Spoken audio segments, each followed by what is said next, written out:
Hello, this is Parmjit Singh. Thank you very much for stopping by once again to Passing Clouds Conversations, Meanderings, and Thoughts.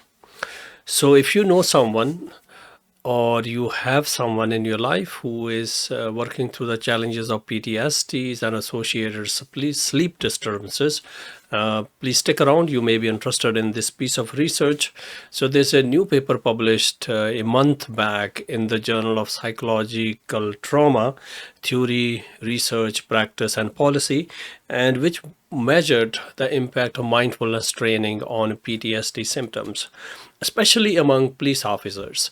And we know that PTSD can be very tricky to deal with, and PTSD happens when something sudden, a traumatizing event can change the way brain functions, and the part of the brain gets stuck in a kind of a survival mode, and that has a downstream impact on the quality of life, stress levels, sleep qualities, and also manifestation of various health problems.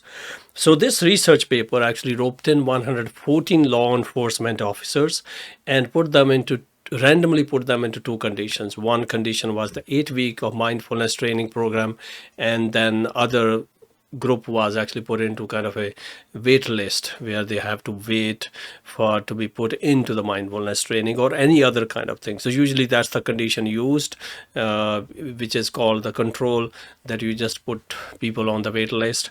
And but they noticed that after the intervention has happened, they noticed that the group that went through the mindfulness training exhibited demonstrably um, improved subjective quality of their sleep. So this is very important to note, because what they actually noticed was a subjective improved quality of sleep, and also improved quality of symptoms in PTSD, and that too subjective. So there's one thing I want to make it clear, that they noticed that even though there was no objective improvement in the metrics associated with PTSD symptoms and sleep qualities, which they measured through pit-based and other kind of a measurement tools, they noticed that the individuals who went through the mindfulness training demonstrated improved level of quality of sleep at a subjective level.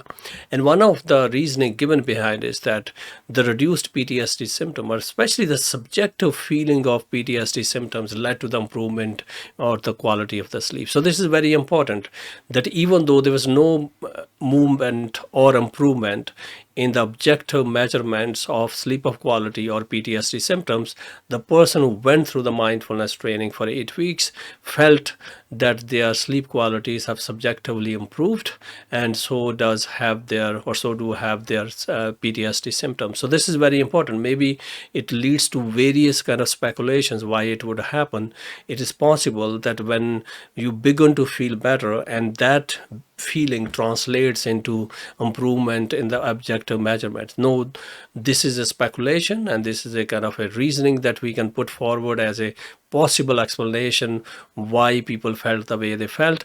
But this is possible that before something can become objectively measurable, we start to feel better. And before it has to become measurable, you have to feel it in a certain way to the extent that it becomes objectively measurable.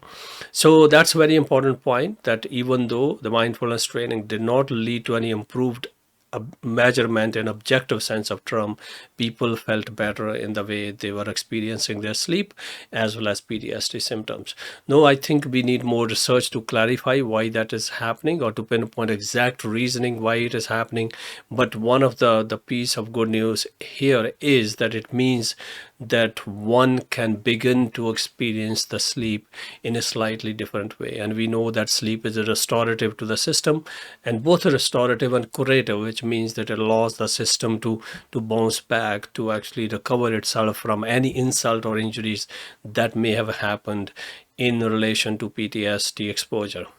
So if you know anybody who is suffering through these challenges or have been going through these challenges, maybe this may be a low risk intervention where you can invite people into the mindfulness training around you where you live, and then have them put them through and see if it works, because improved sleep quality would likely benefit the individuals, because it leads to improved cognitive functions, it leads to improved biological functions, and also improves mood and irritability and all sort of things. Sleep has a downstream impact on the quality of day-to-day life.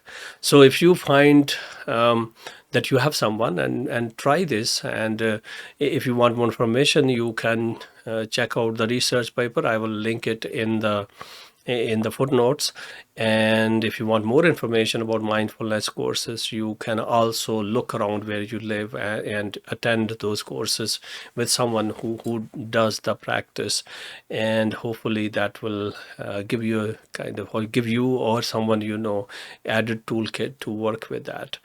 So that's it for now. If you find this conversation useful, kindly subscribe, drop a like, leave a comment to be part of the conversation. If you need more information about such issues, please kindly reach out to us or look out for the experts around your area. And always do due diligence when you are searching for these programs, because mindfulness is very popular, but there's also other part of the story. So whenever you do, or whenever you want to engage in, always do due diligence searching for the programs. So thanks very much for sticking by, and I will see you next time. In the meantime, stay curious and reasonably non-judgmental. Bye bye for now. Please subscribe to the channel, like and share. Thank you.